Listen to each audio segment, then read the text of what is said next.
Baik, bismillahirrahmanirrahim. Assalamualaikum warahmatullahi wabarakatuh.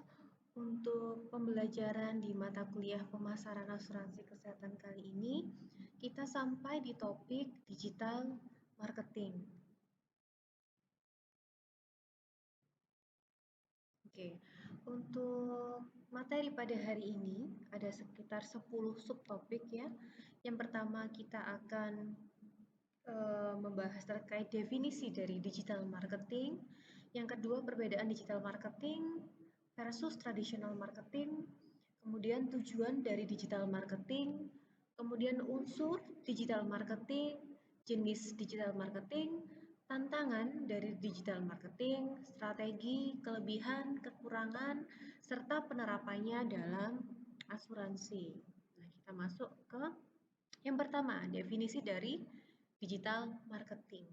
Ya, jadi digital marketing itu sebenarnya itu kegiatan di bidang apa? Kegiatan di bidang pemasaran untuk memanfaatkan platform yang ada di internet ya dalam menjangkau para target konsumen sesuai dari segmentasi yang kita sasar. Selain itu, digital marketing dapat juga diartikan sebagai pemasaran produk atau jasa melalui internet ya atau bisa disebut juga dengan e-commerce atau pemasaran ya kalau bahasa Indonesianya. Kemudian web marketing, online marketing, e-marketing atau e-commerce ya. Tujuannya apa? Tujuannya untuk mempromosikan sebuah brand produk maupun jasa menggunakan metode digital. Nah, sekarang perbedaan digital marketing versus tradisional marketing. Ya, mulai dari karakteristiknya, dari definisinya, dari pengertiannya. Untuk digital marketing itu menarik perhatian ya. Untuk digital marketing maupun tradisional marketing sama-sama menarik perhatian. Tapi penawarannya itu melalui saluran berbayar online dan digital oleh sponsor yang teridentifikasi. Tapi kalau tradisional, penawarannya itu melalui saluran berbayar offline. Ya. Kemudian untuk metodenya, digital marketing ini menggunakan perangkat internet pada perangkat digital, tidak perlu terlalu tergantung pada media massa. Sedangkan tradisional ini menggunakan media massa untuk melakukan pemasaran. Kemudian untuk komunikasi, ya, iklan digital ini mencakup komunikasi satu sisi dan komunikasi dua sisi. Pengguna dapat berinteraksi dengan iklan, dapat memberikan komentar, like, atau feedback sebagai interaksi dengan Anda. Contoh aja kalau kalian lihat YouTube, ada iklannya, pasti kan ada feedback tuh ya, feedback tidak suka dengan iklan ini, kita bisa klik ya tanda titik 3 di sebelah kanan bawah kalau nggak salah di bawah layar itu ada jangan tampilkan iklan ini lagi, itu kan feedback ya. Atau mau like bisa di postingan itu atau memberikan komentar bisa. Nah, itu ada komunikasi dua sisi nih kalau di digital marketing. Sedangkan traditional marketing ini tidak menyediakan cara bagi pengguna untuk berinteraksi karena mereka hanya mendengar atau melihat saja lalu tidak ada media penghubung untuk berinteraksi. Ya. Untuk karakteristik selanjutnya ini, untuk media atau channel marketingnya. Kalau untuk yang digital marketing, ini akan menggunakan media yang sifatnya digital seperti e-magazine, e-book, website, banner ads, Google Ads, YouTube Ads, dan sebagainya. Sedangkan tradisional marketing cenderung menggunakan media atau saluran yang bersifat tradisional seperti majalah, brosur, iklan reklame, pamflet, atau selebaran ya, billboard atau space ads, poster, iklan TV atau radio. Sedangkan biaya untuk digital marketing ini lebih ekonomis dan cepat dibandingkan dengan tradisional marketing di mana dapat digunakan oleh bisnis kecil untuk menyesuaikan dengan budget dan dia juga lebih real time. Keuntungannya itu ya, lebih real time. Dengan digital marketing, biaya pun dapat disesuaikan dengan yang ingin ditargetkan agar iklannya terlihat. Sedangkan tradisional marketing, biaya pengeluarannya itu lebih mahal. Ya, kenapa harga periklanannya menggunakan media televisi, radio, dan print material saat ini memerlukan budget yang tidak sedikit. Kemudian untuk masukan nih atau feedback. Nah, informasi pelanggan ini dapat disimpan dengan mudah dan cepat, sedangkan tradisional sangat sulit untuk menyimpan informasi pelanggan. Nah, sekarang kita masuk ke tujuan dari digital marketing, ya. Mulai dari meningkatkan pangsa pasar, ya. Memang salah satu tujuan utama dari digital marketing ini adalah menjangkau target pelanggan dengan lebih efisien dan efektif melalui media digital yang ada. Dengan begitu, digital marketing diharapkan dapat merangkul konsumen secara lebih cepat, tepat, dan luas. Nah, ini meningkatkan pangsa pasar ini, ya. Kemudian meningkatkan jumlah komentar pada sebuah blog atau website, ya. Kemudian meningkatkan pendapatan penjualan. Jadi kalau komentarnya semakin banyak, itu berarti kan orang banyak yang datang ke situ. Akhirnya semakin terlihatlah penawarannya seperti itu. Tujuannya adalah selanjutnya meningkatkan pendapatan penjualan. Kemudian mengurangi biaya, misalkan biaya distribusi atau promosi yang dari tradisional tadi. Kemudian mencapai tujuan merek, ya. Kemudian meningkatkan ukuran database. Nah, meningkatkan ukuran database ini merupakan salah satu cara untuk mengumpulkan data pelanggan yang potensial buyer nih, untuk meningkatkan penjualan dan loyalitas dari customer kita. Kemudian mencapai customer relationship management, ya. Di sini di tujuan yang ini bagaimana pengelolaan dan menganalisis data customer tersebut seperti menampilkan iklan sesuai minat mereka. Jadi hati-hati kalau misalkan kalian download dari App Store maupun dari Google Play, itu kalau dari App Store tuh misalkan kita baru download aplikasi tertentu nih, kita ada pilihan untuk add not to track, ya.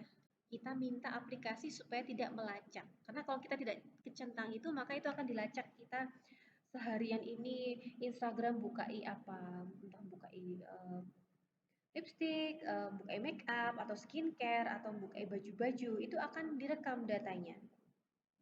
Nih jadi digital marketing itu sampai segitunya mengambil data kita, ya. Kemudian yang terakhir tujuannya adalah memperbaiki manajemen rantai supply. Adapun unsur digital marketing yang pertama adalah harus ada target nih atau segmentasi pasar. Kalian tentukan dulu segmentasi pasarnya, mau ke segmen yang apa, usia berapa, atau daerah di mana, rural atau urban. Kemudian profil profil seperti apa, apakah sudah menikah atau belum menikah, seperti itu. Jadi harus ada unsurnya. Yang pertama adalah target atau segmentasi pasar. Yang kedua influence, ya. Kemudian perilaku konsumen di internet. Dari mana? Dari data tadi, ya, dari data yang kita kumpulkan tadi. Kemudian media yang digunakan, strategi, data, konten, dan budget. Jadi ada 8 unsur digital marketing. Untuk jenis dan strategi digital marketing, ada beberapa jenis yang bisa diterapkan, yaitu pertama search engine marketing atau SEM. Nah, SEM ini jenis digital marketing yang fokus pada promosi produk melalui mesin pencarian seperti Google, Bing, Yahoo, dan sebagainya. Nah, untuk strategi digital marketing yang satu ini dilakukan melalui pembuatan website, kemudian landing page. Landing page ini website khusus promosi, pemasangan ads, dan sebagainya. Kemudian yang berikutnya, jenis digital marketing yang selanjutnya adalah social media marketing.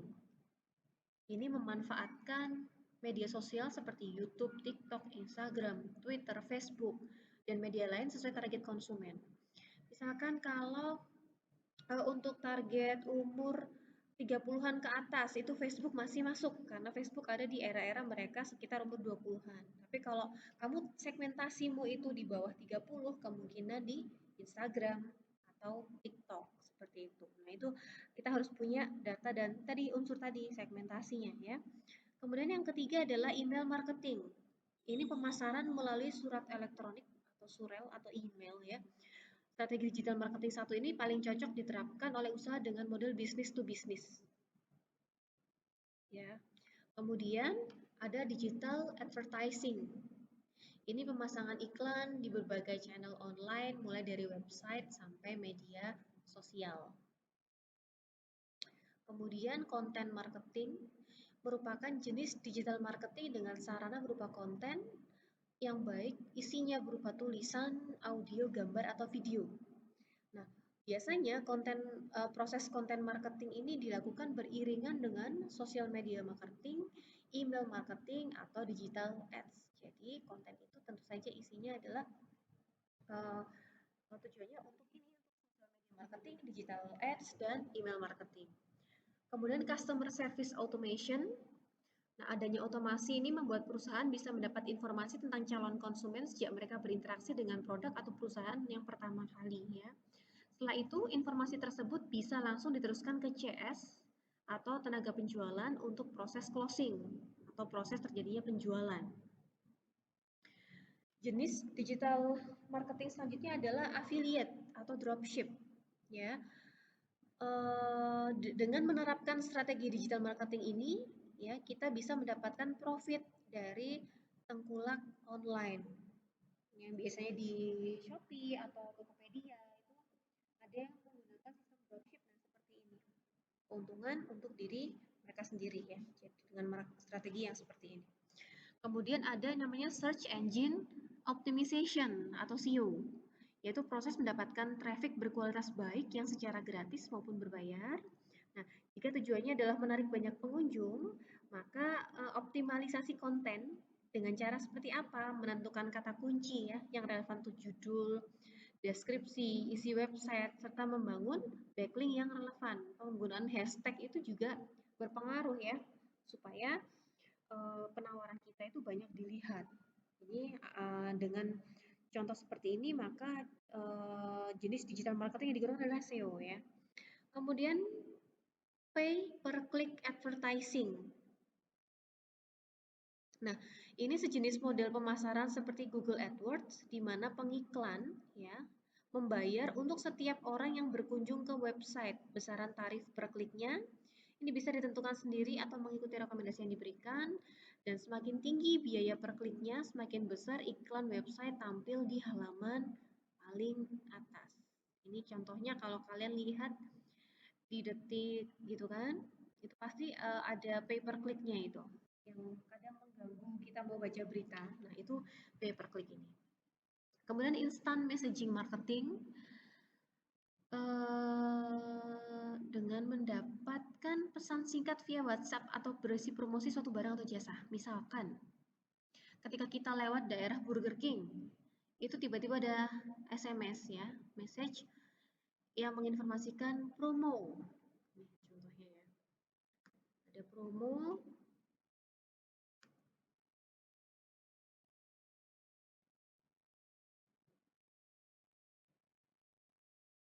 Buy one get one paket ayam dan nasi. Nah, ini biasanya kita kalau lewat tempat-tempat tertentu yang ada ininya menggunakan instant messaging marketing itu akan kita dapat message nih. Itu contohnya instant messaging marketing. Kemudian radio advertising ya, promosi melalui media radio. Ini untuk contohnya di Amerika ini radio advertising ini mencapai 7,8% dari total keseluruhan pengeluaran dari digital marketing. Jadi dia mengalokasikan lebih banyak juga di radio. Mungkin di sana masih mendengarkan radio kali ya. Kemudian di television advertising, ya, media pemasaran melalui televisi. Nah, rata-rata seseorang menghabiskan waktu itu 4,5 jam, 4,5 jam selama sehari di depan televisi. Karena itu television advertising menjadi salah satu media pemasaran yang sangat jitu. Coba diperhatikan ketika nonton sinetron yang itu Ikatan Cinta, itu pasti iklannya kan banyak ya. Kalau iklannya banyak berarti ratingnya tinggi. Nah, itu dimanfaatkan ini television advertising, iklan di jam-jam itu mahal biasanya. Semakin mahal. Nah, Sekarang, apa sih tantangan dari digital marketing? Yang pertama adalah isu keamanan dan privacy. Ya, penyimpanan informasi ini juga menguntungkan pelanggan. Misalkan, ketika pelanggan menyimpan alamat atau informasi kartu kredit, mereka dapat melakukan pembelian dengan lebih cepat. Tapi, kalau datanya bocor, ya bisa disalahgunakan seperti itu. Ini isu keamanannya dan privasinya. Kemudian ketergantungan pada perkembangan teknologi. Segala bentuk media pemasaran ini terpaksa menghadirkan inovasi baru agar tetap relevan dengan zaman, sehingga dengan ekspektasi konsumen yang tinggi dan penggunaan perangkat digital yang begitu pesat, marketer atau pemasar saat ini akan dihadapkan pada sebuah tantangan baru dalam menyikapi hal tersebut dari ekspektasi konsumen yang tinggi. Kemudian infrastruktur internet yang belum merata di Indonesia. Nah, tantangan dalam melakukan digital marketing ini adalah akses internet yang belum merata di Indonesia, ya. Studi yang dilakukan oleh The Economist Intelligence Unit menempatkan Indonesia di urutan ke-57 dari 100 negara dalam indeks internet inklusif, sehingga menunjukkan bahwa masih banyak hal yang harus dilakukan untuk meningkatkan fungsi ekonomi digital. Selain itu, adanya persaingan yang ketat, ya, kemudian menciptakan traffic and leads.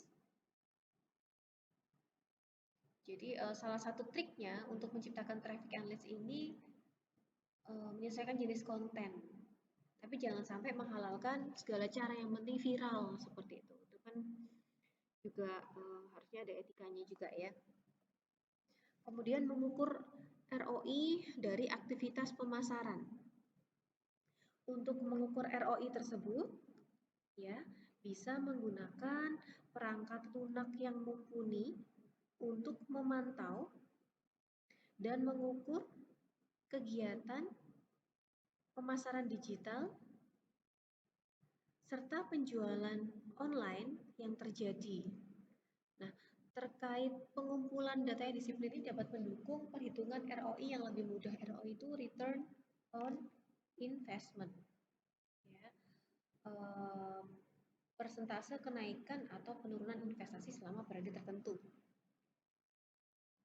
Jadi dari aktivitas pemasaran itu harus dicek nih, apakah penjualanku meningkat, apakah ada returnnya dari investment saya atau malah turun. Itu harus dapat diukur.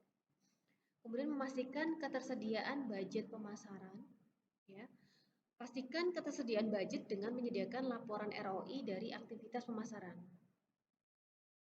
Nah, kalau misalkan organisasi yang dapat menghitung ROI itu biasanya dapat mengalokasikan budget pemasaran yang lebih besar, karena ketahuan nih, oh dari hasil marketing saya ternyata ada peningkatan investasi atau peningkatan penjualan, akhirnya peningkatan keuntungan. Akhirnya nanti dialokasikan lagi, ternyata ini efektif nih, akhirnya dialokasikan untuk budget pemasaran yang lebih besar di situ. Kemudian tantangan besar selanjutnya adalah mengelola website. Ya, ini harus dikelola, harus di maintenance, nggak buat tok tapi terus tinggal tidak diupdate konten-kontennya seperti itu. Kemudian memilih teknologi yang tepat. Nah, untuk memilih teknologi yang tepat ini dapat menjadi keputusan yang membingungkan. Nah, sebelum memilih harus pastikan dulu kegunaan teknologi ini dapat mendukung kebutuhan dari perusahaan. Kemudian memilih teknologi dengan komponen interface yang mudah dipahami oleh tim yang dimiliki, serta gunakan teknologi yang memfasilitasi terjadinya otomasi dalam proses digital marketing. Kalau otomasi gitu, nanti kaitannya sama AI, ya, artificial intelligence, nanti dalam lagi. Ini untuk pengenalan aja, kita nggak sampai ke otomasi, tapi memang sebaiknya difasilitasi dengan otomasi untuk memudahkan kita, ya.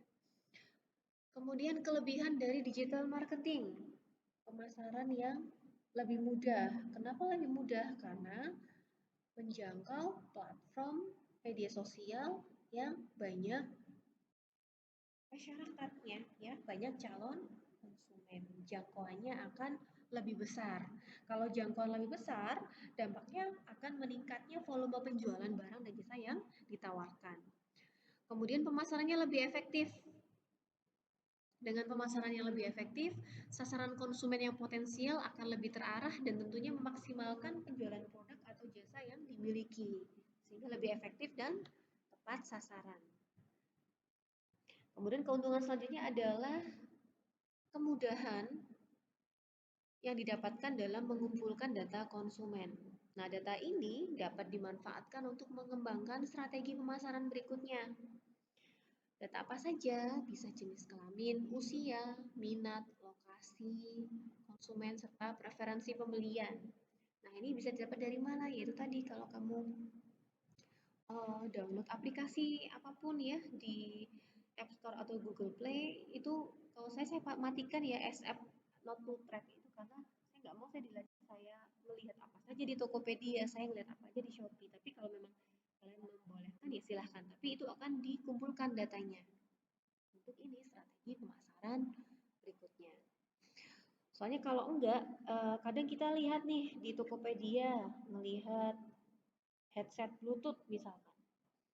Kemudian tiba-tiba di Shopee, di halaman awal tuh untuk rekomendasinya itu kelihatan tuh langsung headset Bluetooth semua. Nah itu berarti data kita itu di-track sama si digital marketing ini, begitu ya. Kemudian terjangkaunya biaya pemasaran, keuntungan lainnya. Nah, dengan digital marketing, pembiayaan ini lebih rendah dan bisa disesuaikan target dari iklan yang diinginkan. Jadi bisa nyasar ke segmentasi yang mana itu bisa secara spesifik untuk kita dapatkan. Ya. Sedangkan kekurangannya, pertama mudah ditiru, ya, mudah ditiru. Kemudian pesaing yang semakin banyak. Kemudian rentan kegiatan penipuan, serta terdapat pelanggan yang tidak mahir pakai internet. Seperti itu. Ini segmentasi yang mungkin usia-usia kelahiran 60-an ke atas ya. Kemudian selanjutnya adalah penerapan digital marketing dalam asuransi. Yang pertama Iris ya. Aplikasi ini berfungsi seperti sekretaris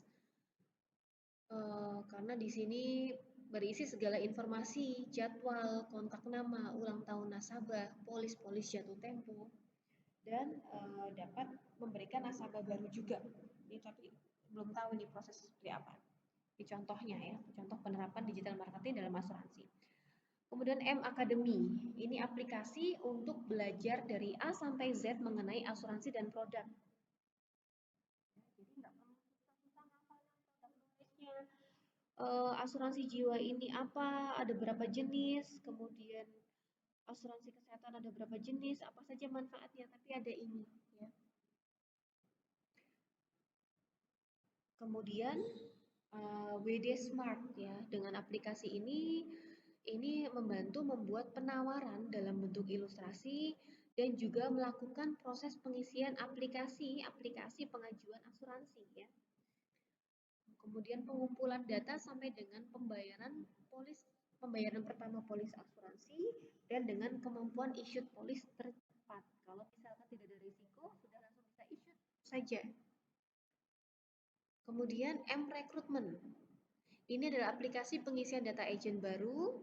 Jadi dengan mengisi data secara digital saja dengan semua data seperti KTP, buku tabungan dan lain-lain, hanya dapat yang foto juga, itu bisa merekrut agent baru ya. Kemudian M-Service. Aplikasi ini khusus memberikan servis kepada nasabah seperti memberikan informasi rumah sakit yang bekerja sama, kantor-kantor ini maksudnya FWD itu ya asuransi ya, kantor-kantor asuransi terdekat lengkap dengan petanya dan lain-lain. Kemudian SME ini sebuah aplikasi untuk membantu membuat penawaran asuransi grup dengan jumlah karyawan di bawah 100 orang. Oke, baik, terima kasih.